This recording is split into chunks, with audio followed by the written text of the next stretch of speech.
Heyo! And what is up, everybody? Thank you once again for joining us here on the channel today. We've got a bunch of news that we're going to talk about. We've got Alberto Del Rio and Paige joining Bubba Ray on Busted Open Radio to try to clear the air about their whole situation. We also have news about the reasons behind the cost-cutting going on in the WWE. We are going to talk about that for sure. The Hardys about to be broken once again, big hints and rumors swirling about that, and the uncertain future of one Enzo Amore as the G in Certified G might stand for gone from Monday Night Raw. And why? Let's talk about all of it right here and right now on the one and only Sledgehammer Wrestling Show. Let's do it.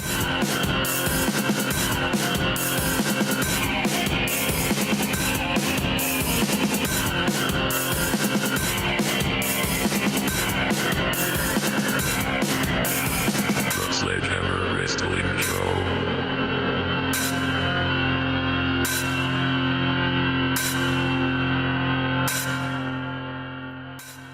Alright, gang, welcome back once again to another riveting edition of the Sledgehammer Wrestling Show right here.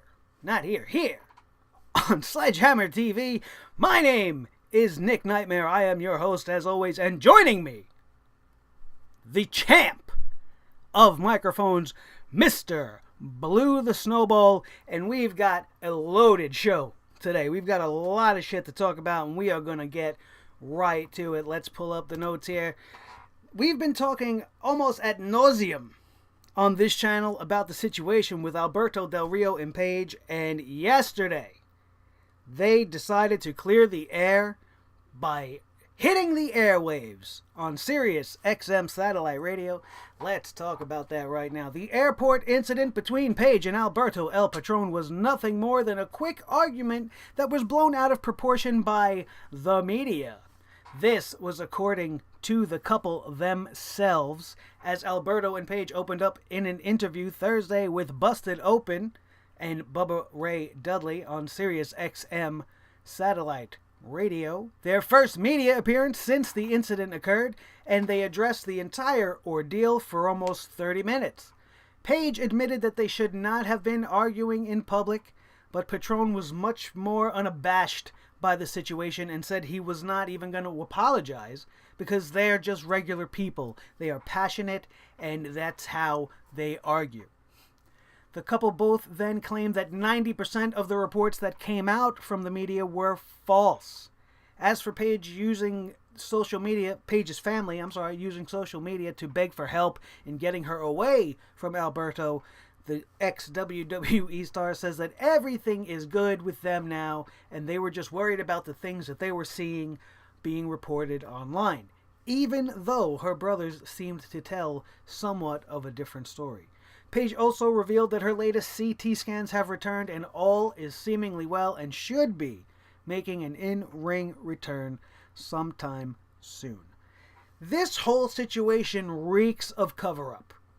You don't go off like that and say the things that were said on that recording and there not be some truth to the bottom line of it.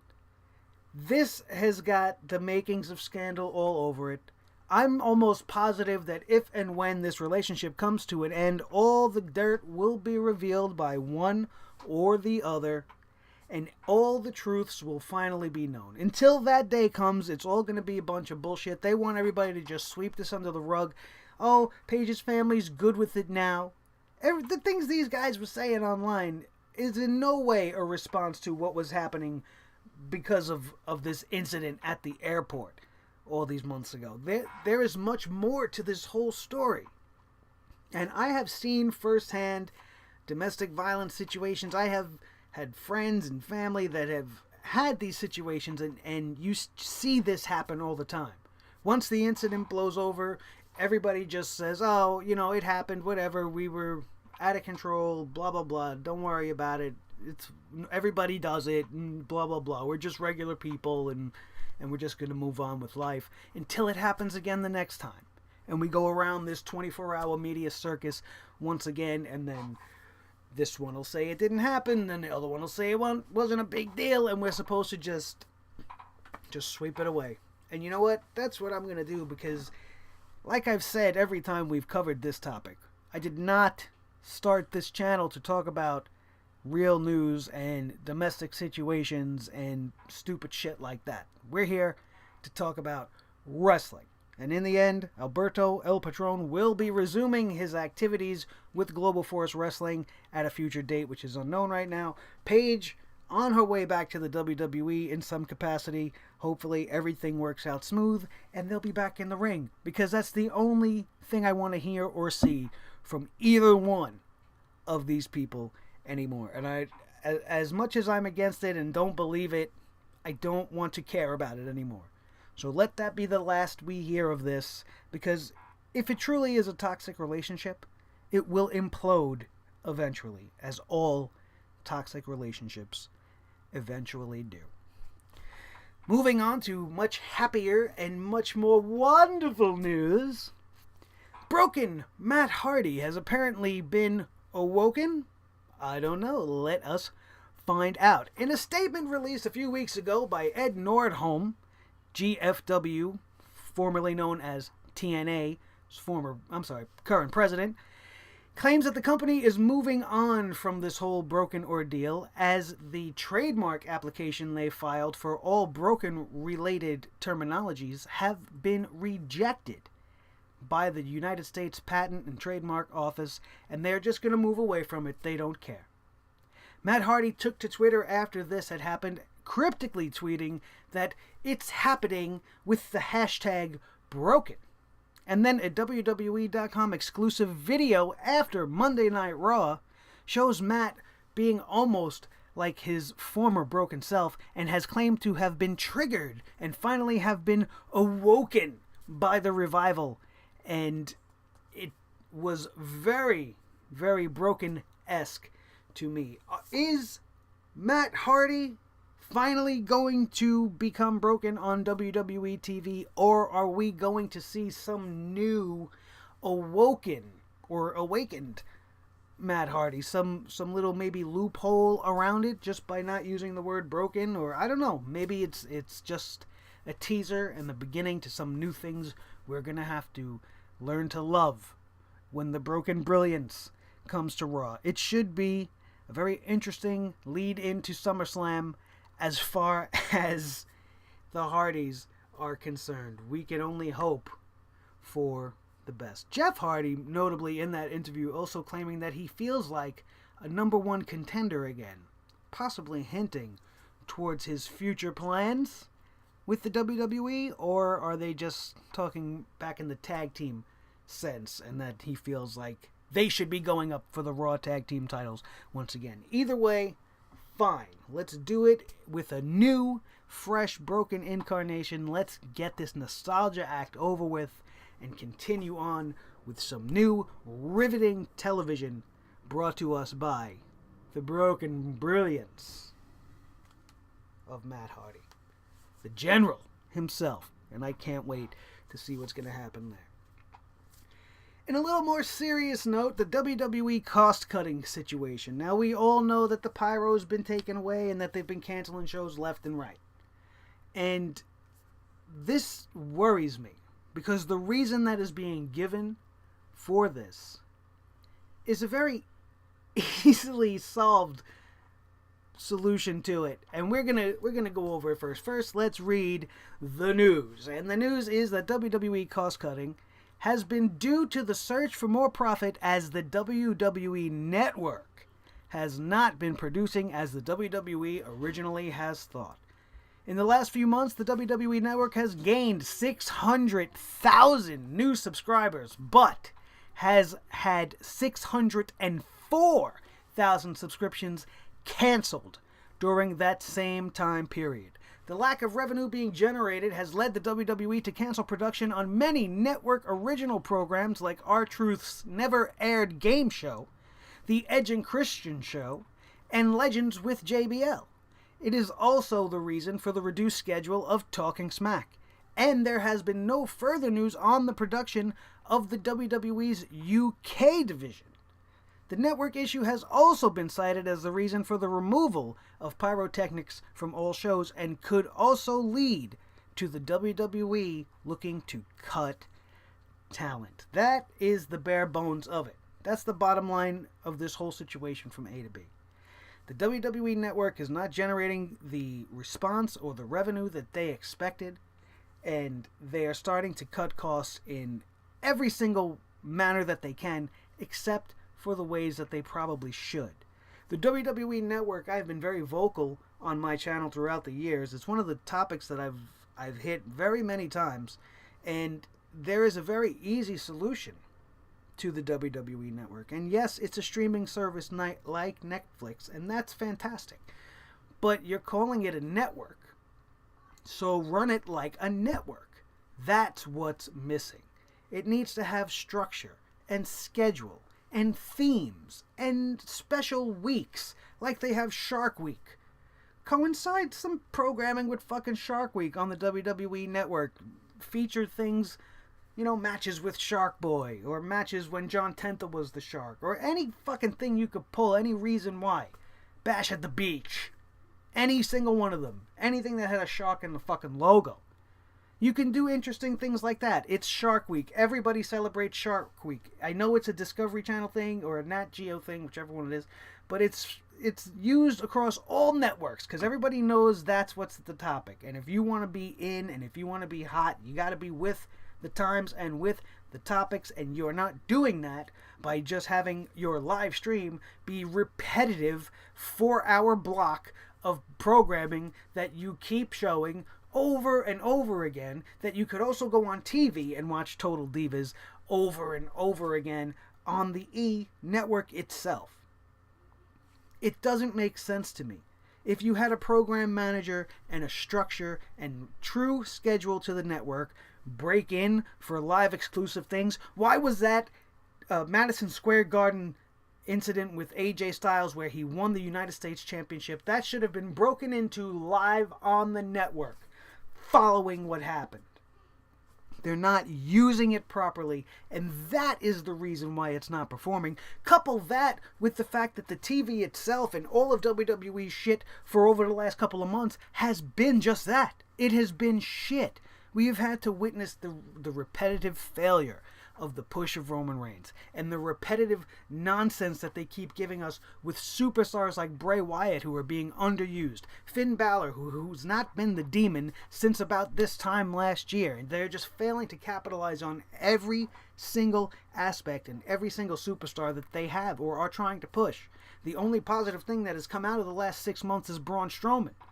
That has been a collective thing with the fans. We all love Braun Strowman.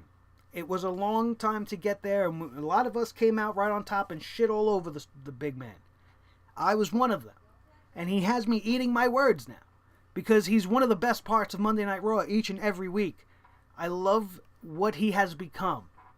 And it, like I said, it was a long, slow climb to get there, but they're there. They made a superstar out of a virtually unknown man who was part of the Wyatt family. And yet Bray Wyatt, the leader of that said family, has drizzled into nothing.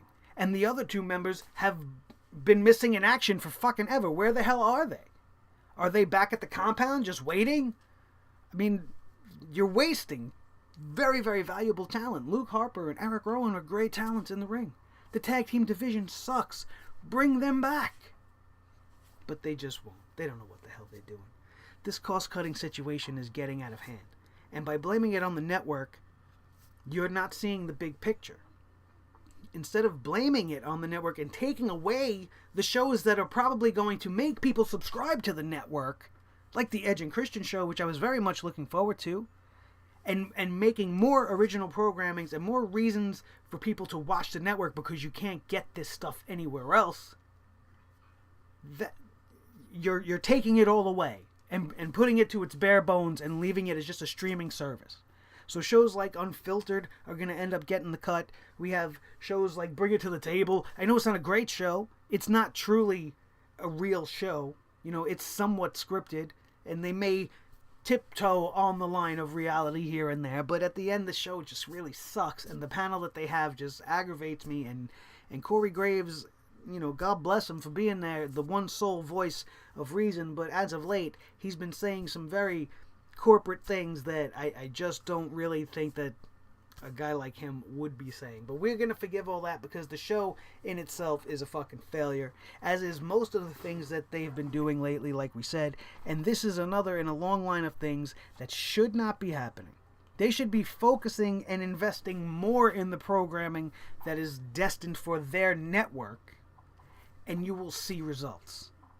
Have exclusive things happen more often. You did it within the first year. We used to break in live. This happened, that happened. Somebody passes away. You don't even have some kind of special report or some kind of a newsroom set up just so that you could do quick, simple reports. Make everything feel fresh. Make it feel like there's a reason to be proud to own this network. Right now, the only reason to be proud of the network is because of the immense collection that I have to choose from of the glory days of pro wrestling, which I quite often find myself watching more than the current product.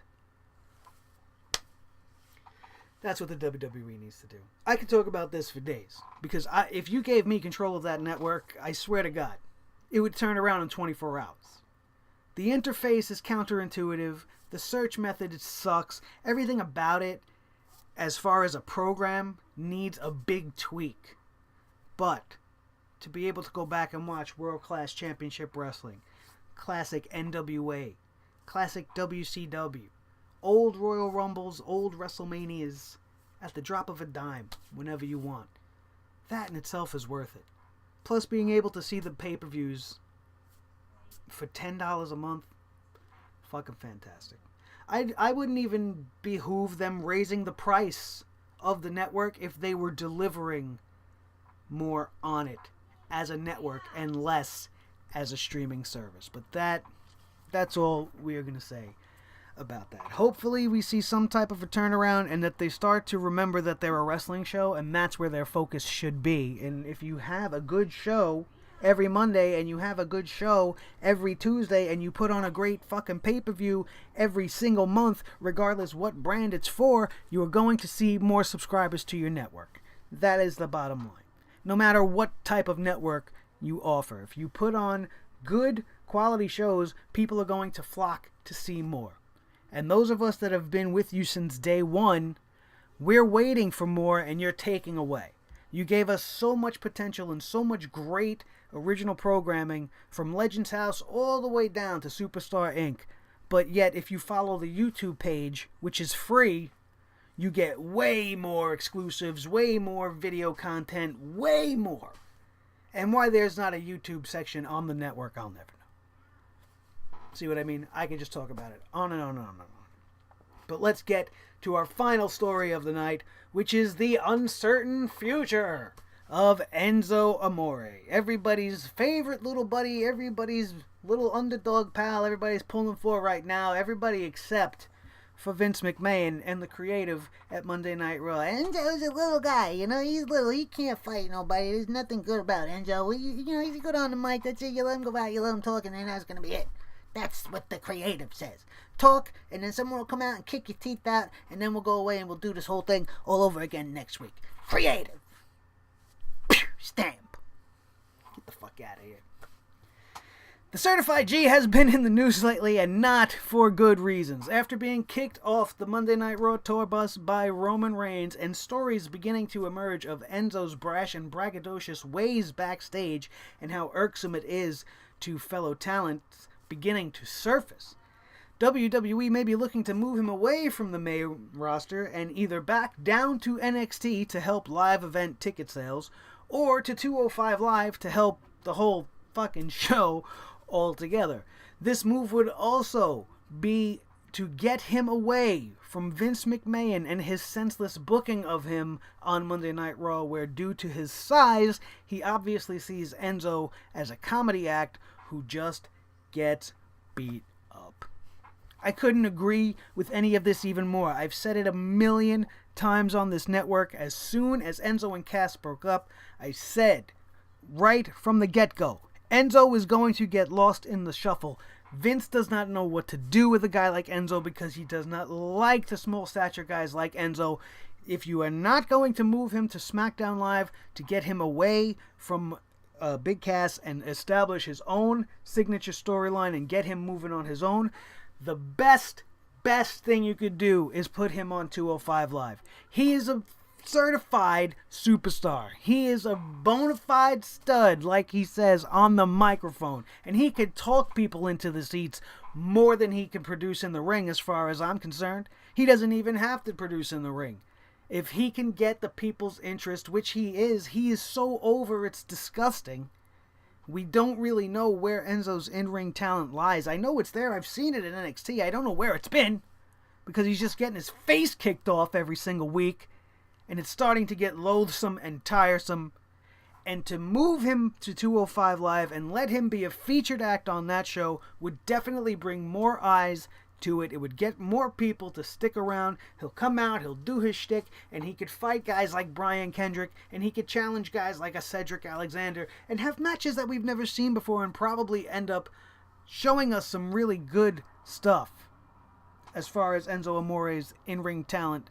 And by being in ring with these guys, he's only going to get better because these are some of the best in the world.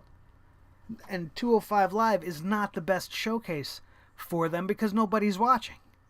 And with the rumors now that Rey Mysterio might be choosing to go to Jeff Jarrett in Global Force Wrestling instead of making the return that he was thinking of making to the WWE to help the Cruiserweight division specifically, this would be the next best thing. No way am I saying that Enzo Amore is on par with a Rey Mysterio, because Rey Mysterio's star way outshines an Enzo Amore that you can't even compare the two. It's apples and oranges.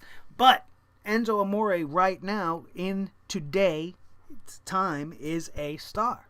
He's gotten so much exposure on Monday Night Raw. Everybody knows the catchphrase. Everybody wears the wig. Everybody's got a t-shirt. If you like the guy anyway, you're going to watch him wherever he is, so put him there. If you threw him back down at NXT, it would be fine. You know, it would definitely generate sales. The Full Sail audience would definitely welcome him back with open arms. He would probably end up in a firm upper mid-card position in there. But I can't see him wrestling guys like Drew McIntyre just yet. He needs to be built back up. You know, Enzo Amore versus Bobby Roode doesn't have any appeal to me. You know, the last thing you want to do is give him another partner, especially if it's another big guy, because it's only going to prove everything that Cass was saying, that he just needs a big guy and he's going to do all the talking and somebody's going to do all the fighting. And you want him to move away from that stigma and start to establish himself as some type of a credible wrestler, because that's why Vince is using him. He doesn't see any value in him past his microphone skills. So go out, we'll give you 5 minutes. You go out, talk for 5 minutes, say whatever you want because you're entertaining and the crowd loves you. But as soon as you're done, Cass is going to come kick the mic down your throat, and then it's done. And it's probably what we're going to do next week too, but we'll have the Big Show come out and try to stop it, but you're still going to get your face knocked at. Because, you know, you're a little guy and he's a big guy, and that's what would happen. Is that really the frame of mind of a former brilliant man? Vince McMahon has led this company through countless generations of change, and we've followed him all the way through. And he can't come up with something better than that. Only serves, in my opinion, to prove that it might be time for him to really start to think, you know, maybe I should go enjoy my grandkids before I'm not here anymore. But that's not possible. Vince McMahon's blood runs on professional wrestling. Well, it used to be professional wrestling, but now it runs on sports entertainment and producing television and burying Triple H's guys, apparently. I don't know. We'll have to see what the future holds for the Certified G. Hopefully, it's going to be a bright future for him and that he doesn't just end up on the endeavored list and then looking for a job with Double J or somebody else down the line somewhere else. That's going to do it on the news portion for today. We have got a very, very big announcement coming on our 1-year anniversary special, which, as of right now, is only 10 days away. August the 14th. Last year, we uploaded our first video to YouTube on this day. We are coming up on the full 1 year circle, and I got a little special episode planned that day where we are going to unveil the secret, big announcement. And you're not going to want to miss that. So make sure you have your eyes glued to this channel on the 14th of August looking for that video. Or you can hit the subscribe button if you have not done so already, and hit that little bell, because as soon as that video goes live, YouTube, hopefully, if everything works right that day, will let you know. And also, don't forget to follow me on Twitter, because you will find out there as well when that video goes live, as I'm always pushing the feed to Twitter. And follow us on Facebook. We got the Facebook page. The Sledgehammer Wrestling Show is there. That announcement will be up there as well. Very big announcement, you guys. You need to make sure you do not miss it, as I am very glad you did not miss this one. Thank you so much for being a part of this show today. This was a good one. I hope you guys enjoyed it. Don't forget to smash that thumbs up. Punch it right in the thumb. Just like that. It's not that hard. It's right down there somewhere. Just hit it. If you got this far, obviously you like the show. So mash it for me. Bash it. Do whatever you got to do to it. Just click it. That's the bottom line. Just click the like button. Hit that subscribe button if you are already not a member of the Sledgehammer Wrestling Show family. We welcome all newcomers, and I'm always happy to see more and more of you joining us. We have a very big growth week, very big growth month, and we hope that it continues as the march to 200 goes on, and the march to 1,000 does not seem like an impossibility anymore. And that's because of each and every one of you. And I have to thank each and every one of you so much. I am Nick Nightmare. This is the World Heavyweight Champion of Microphones, Blue the Snowball, as I do my best Howard Finkel. This has been the Sledgehammer Wrestling Show right here on Sledgehammer TV. Thank you guys for watching. I am out of here, and we will see you next time right here on the Sledgehammer Wrestling Show. Have a good one, guys.